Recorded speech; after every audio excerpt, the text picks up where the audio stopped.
Hey everyone, this is a throwback review using my original footage of the 2014 LEGO Star Wars Imperial Star Destroyer. I bought this for $130 US at the time, which in 2024 dollars would be approximately $172. Comes with 1,359 pieces and 6 minifigures. At the time, as well as today, I find it to be pretty impressive looking for a capital ship in play scale. Designed for play. It looks actually pretty decent on display, and the most impressive thing about it to me is how buttoned up it is around the seams. The gaps are not too thick. Where you do have gaps, it's mostly shadow that you see, so you're not really seeing through, you're not seeing a whole lot of color showing up. It just generally looks like something that you can be proud of to have on display. A little bit of combination of studded and non-studded surfaces on the top of it, but not as much greebling as you would see today. A couple of action features built into it with the spring-loaded shooter, which at the time was relatively new, just one on either side there. I don't know if that's the most convenient thing to actually play with this large thing, but you had these on the side as well, which were fun to operate. All of those working together on either side with just a simple little slide mechanism. From the back, no stud shooters at the time, so it looks a little bit more realistic. Nice detailing for the bridge section, no interior to that. It's a sticker right there for the front. This is showing you that's an Imperial Class 2 Star Destroyer with the targeting array or communications array on the top. A little bit of storage in the back just for a couple of extra spring-loaded shooters. No space for like minifig accessories or anything back here. Would have been nice to use, kind of use it like a little bit of a trunk there. And then it had the handle, which was perfectly balanced, 100% perfect. Watch this, one finger. It didn't even tip forward when I picked it up. That's so good. It's absolutely perfectly balanced as long as you didn't have minifigures in there. But it's a nice, strong holding thing that you could use for transporting it around or for using it for swishing around for play. It's kind of a big thing to swish around a lot. If you wanted to swish it, I personally would prefer to just hold it from the underside like this. Cannot hold it from the sides. A lot of kids would want to hold it from the sides, but it's kind of hollow right there. And speaking of the underside, all gray again. Some anti-studded surface, some studded surface, not a lot of greebling there, but good enough to look at if you were to have this kind of on a high shelf, or even to hang it from the ceiling, since it did have that great balancing point.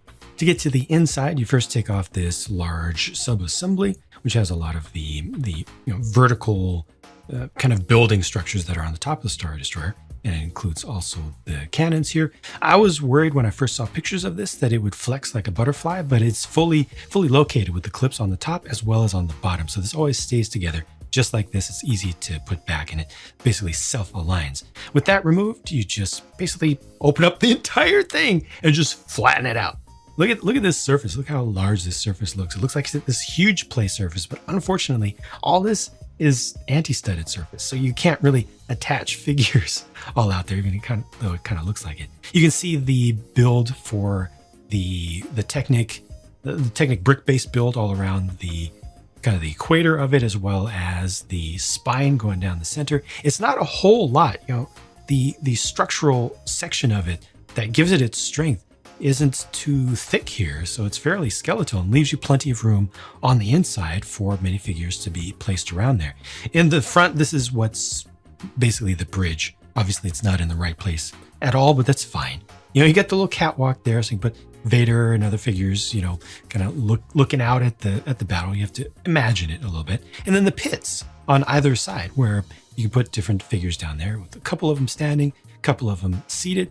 It's a fair amount of space, all things considered. A little sticker down there for a panel and just a whole bunch of stickers for panels to represent computers and, switch panels and indicators and things. I actually personally really like the ones that are on the outside. So we're looking at the inside ones. The outer surface has these larger stickers on the 2x4 tiles that I still like to this day. I feel like it's just a luxurious, very, very Star Wars original trilogy kind of thing to have as a decoration. And then looking towards the back, a lot less going on back here, but a lot more room to put figures down there if you want. You could also kind of use it for troop transport potentially, or put a small vehicle in. Again, that's pretty much just the same sticker as we saw up front. This little thing is a little rotating accessory stand, so you could attach just a couple of extra, you could put a lightsaber there, or you could put a couple of extra blasters. And once again, those really, really nice stickers that I like to see right there, which I've kept since then and used in custom creations. The other side has more detail. I really like this sticker right here, even though it is a sticker. Hey, stickers were better back then. Got the obligatory coffee mug as well, but showing some detail of the Death Star 1 there. And there's just a little bit better look at some of the kind of surface greebling detail in the trench area we're looking at. Probably my favorite thing in the whole set, though, was the inclusion of this, which at the time was brand new. A little nano figure of a Jedi or Sith. In this case, of course, it represented Emperor Palpatine. Sorry, this view here is a little bit blown out. The lighting wasn't quite so good. It's more the rendering at the time, but this is just a wonderful piece that they still make to this day. It's still just on point. I love the transparent, kind of crystally, icy kind of look to it. And it was placed on a turntable so you could have them spin around and talk to different people who were gathered around. Looking at minifigures, of course, Darth Vader over there on the left. And then in the dark bluish gray is an Imperial officer, specifically a captain, and then an Imperial crew member, a couple of stormtroopers that are identical, and down at the end, an Imperial Navy trooper. And looking at those around the back, in my opinion, at least for its day, the level of detail here was pretty good. No alternate faces or anything for these. We'll take a closer look at the Vader figure, but the stormtroopers used the infamous angry clone faces on the front.